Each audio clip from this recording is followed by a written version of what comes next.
अस्सलाम वालेकुम, इल्म गाय यूट्यूब चैनल में खुश आमदीद। फेडरल डायरेक्टरेट ऑफ एजुकेशन के अंदर सीनियर कंप्यूटर टीचर की 202 वैकेंसीज़ जो हैं वो अनाउंस की गई हैं। इन वैकेंसीज़ की डिटेल जो है वो आज की वीडियो में मैं आपको बताऊंगा। इन जॉब्स की कंप्लीट डिटेल, इसका एलिजिबिलिटी क्राइटेरिया, इसके ऊपर कौन कौन लोग अप्लाई करने के लिए एलिजिबल हैं और इसका जो टर्म्स एंड कंडीशंस हैं इस जॉब की क्या क्या हैं, इनकी कंप्लीट डिटेल। अगर आपके ज़हन में कोई क्वेश्चन है तो वो इस वीडियो के बाद कंप्लीट जो है वो क्लियर हो जाएगा। तो पहले मैं आपको थोड़ा सा इन जॉब्स का बैकग्राउंड बता दूं। ये जो 202 वैकेंसीज़ सीनियर कंप्यूटर टीचर की अनाउंस की गई हैं, ये प्रोजेक्ट बेस्ड है। अब प्रोजेक्ट बेस्ड जॉब ऐसी जॉब होती है कि जब तक वो प्रोजेक्ट कंटिन्यू रहता है तब तक आपकी जॉब रहती है और जैसे ही प्रोजेक्ट ख़त्म होता है आपकी जॉब भी ऑटोमेटिकली टर्मिनेट हो जाती है। तो it mean it is purely on contract base, और कंट्रैक्ट बेस से भी आगे की बात है कि ये प्रोजेक्ट बेस है। मतलब इसमें कोई परमानेंट होने के या रेगुलर होने के कोई चांसेस नहीं है। लेकिन वो कैंडिडेट्स जो अनएम्प्लॉयड हैं या एक्सपीरियंस गेन करना चाहते हैं और डेफिनेटली इसके साथ अर्निंग भी करना चाहते हैं, तो बजाय इसके कि फ़ारिग रहने से बेहतर है कि आप इसमें अप्लाई करें और अगर सेलेक्ट होते हैं तो आपका 1 ईयर का एक्सपीरियंस भी बन जाएगा फेडरल गवर्नमेंट के अंदर, और मे बी फर्दर 1 साल के बाद जो है वो अगर उन्हें ज़रूरत पड़ती है तो वो इस प्रोजेक्ट के लिए आपको दोबारा भी हायर कर सकते हैं। तो ये बात क्लियर होना ज़रूरी है कि ये जॉब्स प्रोजेक्ट बेस्ड हैं, कॉन्ट्रैक्ट बेस्ड हैं, फॉर लिमिटेड पीरियड है, फ़िलहाल 1 साल के लिए है। इसके बाद अगर प्रोजेक्ट कंटिन्यू रहता है तो वो आपके कॉन्ट्रैक्ट को एक्सटेंड कर सकते हैं। अदरवाइज़ जैसे ही प्रोजेक्ट कंप्लीट होगा आपकी जो जॉब है ये भी टर्मिनेट हो जाएगी। तो अब आते हैं इन जॉब्स की प्रॉपर डिटेल की तरफ। पोस्ट मैंने आपको बता दी, सीनियर कंप्यूटर टीचर, और ये जॉब्स ओनली फीमेल के लिए है। इसका जो सैलरी पैकेज है दैट इज़ PPS 5।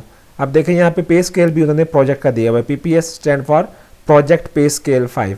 अब इसकी सैलरी ऑलमोस्ट 70,000 प्लस बनती है according to federal government rules. जो PPS 5 की सैलरी है वो ऑलमोस्ट 70,000 से कुछ ऊपर होती है, या मिनिमम 70,000 तो होगी। और इसमें जो नंबर ऑफ़ सीट्स हैं वो 202 हैं। जो इसके लिए क्वालिफ़िकेशन रिक्वायर है वो BS या MSc है कंप्यूटर साइंस के अंदर, IT के अंदर, कंप्यूटर इंजीनियरिंग के अंदर या सॉफ्टवेयर इंजीनियरिंग के अंदर। सिंपली जो कंप्यूटर साइंस की डिग्रीज़ हैं 3-4 मेजर, उसके अंदर आपने BS या MSc की हो।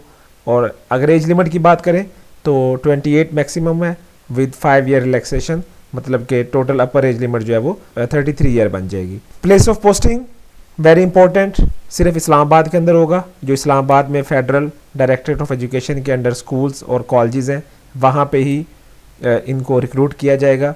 ये एक USF यूनिवर्सल सर्विसेज फंड है, इसका प्रोजेक्ट है। इन्होंने कुछ कंप्यूटर लैब्स जो है वो इस्टेब्लिश किए हैं या कुछ इस्टेब्लिश करने जा रहे हैं, तो उसके अंदर इनको ये जो टीचर्स हैं इनको हायर किया जा रहा है ताकि वो लैब्स जो है वो सक्सेसफुली रन हो सके। मैंने पहले आपको बता दिया ये प्रोजेक्ट बेस है, USF यूनिवर्सल सर्विसेज फंड का प्रोजेक्ट है। मिनिस्ट्री ऑफ IT के अंडर ये काम करते हैं और इनका काम यही है कि कंप्यूटर एजुकेशन को प्रमोट करना टुवर्ड्स फेडरल एजुकेशनल इंस्टीट्यूशंस जो कि फेडरल कैपिटल की लिमिट के अंदर आते हैं। उन तमाम इदारों के अंदर ही इनकी प्लेस ऑफ पोस्टिंग होगी, मतलब कि इस्लामाबाद के अंदर ही होगी, इस्लामाबाद से बाहर पॉसिबल नहीं है। और इसकी टर्म्स एंड कंडीशन के अंदर क्लियरली मेंशन है कि ये ट्रांसफ़रेबल भी नहीं होगा। मतलब कि अगर आपने इस जॉब पे जाना है तो आपको इस्लामाबाद में ही रहना पड़ेगा जब तक ये आपकी जॉब कंटिन्यू रहती है। अप्लाई करने के लिए एडवर्टीज़मेंट के अंदर भी लिंक दिया हुआ है, मैं डिस्क्रिप्शन में भी डाल दूंगा। इस लिंक के ऊपर जाके आप अप्लाई कर सकते हैं। 6 अप्रैल लास्ट डेट है, इस डेट तक आपने इसके ऊपर अपना ऑनलाइन फॉर्म सबमिट करवाना है। इसके बाद आपको ईमेल और SMS के ज़रिए टेस्ट की डेट वगैरह इन्फॉर्म की जाएगी। टेस्ट होगा, उसके बाद इंटरव्यूज़ होंगे और वो फिर जो फर्दर प्रोसीजर होगा वो आपको स्टेप बाय स्टेप जो है वो SMS और ईमेल के ज़रिए ही गाइड कर दिया जाएगा। तो ये इन जॉब्स के बारे में कुछ डिटेल है। अगर आपके जहन में अभी भी कोई क्वेश्चन है इसके बारे में तो कमेंट सेक्शन में हमसे पूछ सकते हैं। फ़िलहाल के लिए अल्लाह हाफिज़।